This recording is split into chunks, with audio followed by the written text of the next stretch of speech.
살면서 가장 중요한 건 건강이라는 거 아무리 강조해도 지나치지 않죠.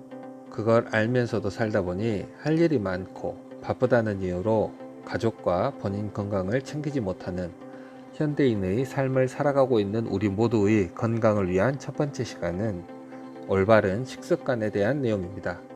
글이 길지 않은 영상이니까 꼭 끝까지 시청하셔서 건강한 식습관을 갖길 바랍니다. 실천 방법은 총 3가지로 나눠서 알려드리겠습니다. 첫 번째, 규칙적인 식생활. 두 번째, 영양 섭취를 위해 골고루 먹기. 세 번째, 필요한 만큼 적당히 섭취하기. 그 첫 번째로 규칙적인 식생활입니다. 하루 3번의 규칙적인 식사는 폭식을 예방하고 건강한 식습관을 만드는 데 도움을 주며 비만을 방지합니다. 또한 위산으로 인한 위궤양의 위험을 줄여 혈중 혈당 농도를 일정하게 유지해 뇌와 신체 활동이 원활할 수 있도록 돕습니다. 사실 많은 사람들이 알고는 있지만 규칙적인 식생활을 실천하기가 쉽지만은 않죠. 먼저 규칙적인 식생활을 위해 선행돼야 될 방법으로 절대 아침을 거르지 않는다 라는 자신과의 약속입니다. 아침을 거르는 사람이 통계상 비만율이 높으며 각종 성인병에 걸릴 가능성 또한 높다고 합니다.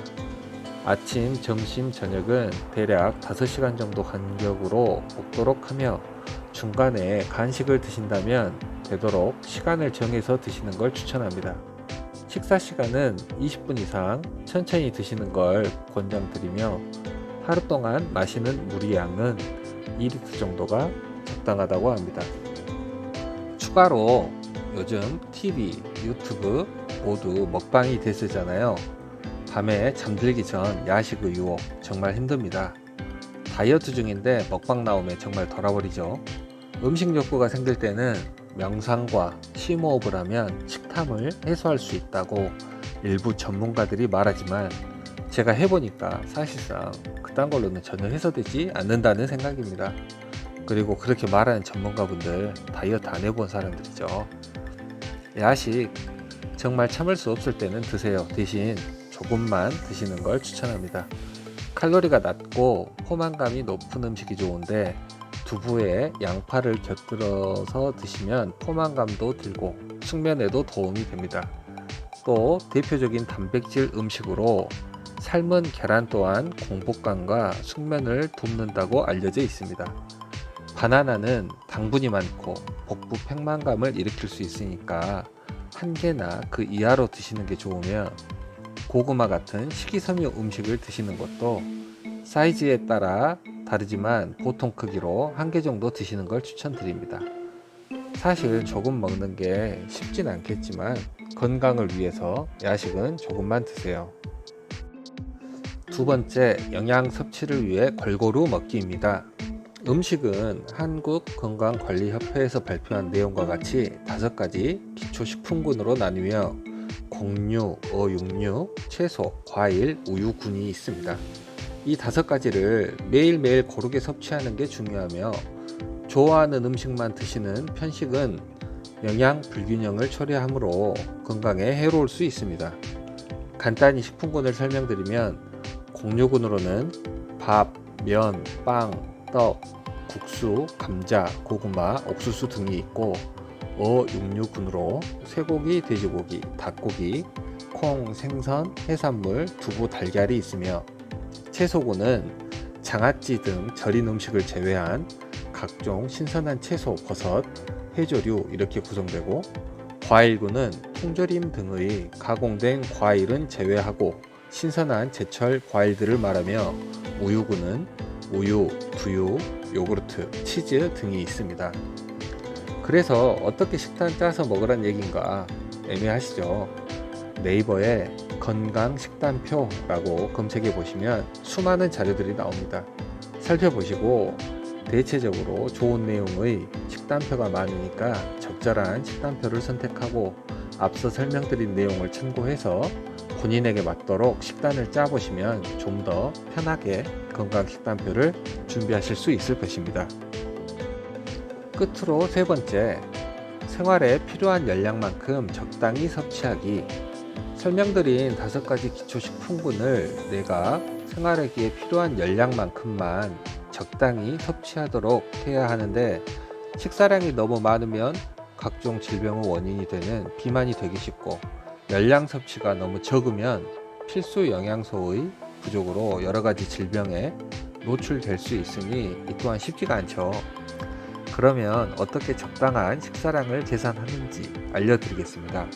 먼저 기초대사량을 계산하면 되는데, 기초대사량은 우리 몸이 완전 휴면 상태를 유지할 때 소모되는 에너지의 양을 나타내는 것입니다.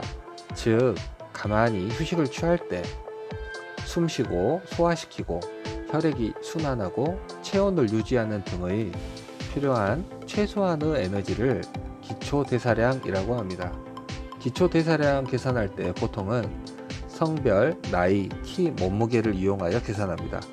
좀 더 정확한 수치를 계산하려면 체지방률, 운동량 등의 요인까지 고려하여 기초대사량을 계산하지만, 일반적으로 가장 많이 사용하는 성별, 나이, 키, 몸무게로 기초대사량을 간단히 계산하는 방법을 알려드리겠습니다. 남성과 여성의 계산법이 약간 다르며, 기초대사량은 BMR, 약어로 바살 메타볼릭 레이트라고 하는데 기억할 필요는 없고요. 계산법은 이 표와 같습니다. 공식을 읽기도 좀 귀찮네요. 기억하실 필요 없습니다. 간단하게 이 계산을 하고 싶으신 분들은 네이버에 기초대사량 계산기라고 검색해 보시면 쉽게 계산할 수 있습니다. 직접 네이버 검색하셔도 되고, 아래 영상 설명에 링크 넣어 놓을 테니 확인하시면 됩니다. 참고로 이 계산은 일반적인 기초대사량을 계산하기 위한 방법입니다. 만약 정확한 기초대사량을 알고 싶은 분들은 다이어트 체지방 관련 병원이나 운동 관련된 헬스장이나 피트니스 센터에 문의해서 체지방률 검사해 보시고 관련 상담 받아 보시는 걸 추천드립니다. 이와 같이 기초대사량 계산을 했으면 그 수치에 각자의 일일 에너지 소비량을 합한 수치가 본인에게 맞는 적당한 섭취량으로 보시면 되는데, 그 계산은 간단합니다. 이래서 5단계로 나뉘며 보시는 표와 같습니다. 1단계, 사무업을 보며 주로 앉아서 근무하시는 분들. 2단계, 일주일에 1에서 3회 정도 가볍게 하루 30분에서 1시간 정도 걷기 정도의 운동을 하시는 분.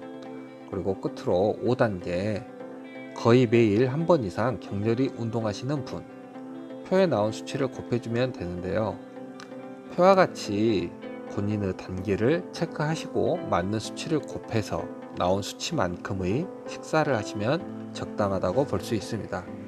예를 들어 남자 성인 기초대사량이 1800kcal라고 할 때 1단계와 같이 운동을 전혀 하지 않는 분들의 적당한 식사량은 2160kcal 정도로 계산이 되고, 같은 기초대사량으로 5단계와 같이 격렬히 운동하시는 분들은 3420kcal 정도의 칼로리 소모가 예상되므로 고열량의 식사를 해야 된다고 보시면 됩니다. 1단계와 5단계의 차이가 많이 나죠.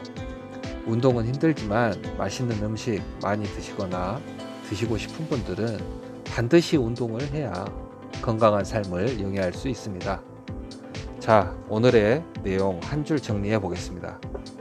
규칙적인 식습관을 가지고 균형 있는 영양 섭취를 하며 본인의 기초대사량과 활동 상황에 따른 적당한 식사량은 건강한 식습관을 만드는 초석입니다.